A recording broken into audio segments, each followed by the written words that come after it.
All right, we're going to be looking at the skill about how to add and subtract functions. Now, the idea of adding and subtracting functions is pretty simple, and a lot of times it's familiar to what we know as combining like terms.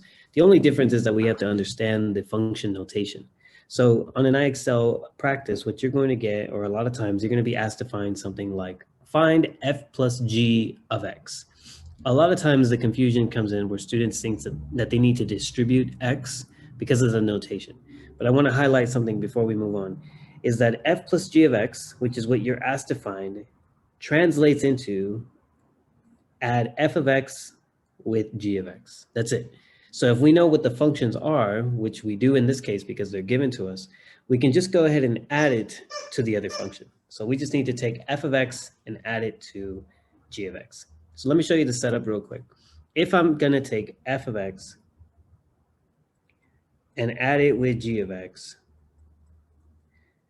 well, I know what f of x is, so I can translate and change this to 3x plus 4.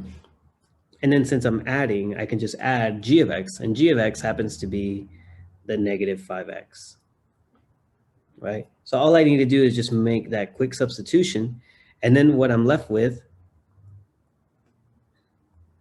will be the f plus g of x.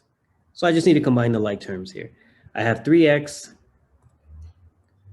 plus a negative 5x. So I know that when I combine those like terms, that ends up giving us negative 2x. And then plus 4 has no other like term to combine with. So we just bring it down.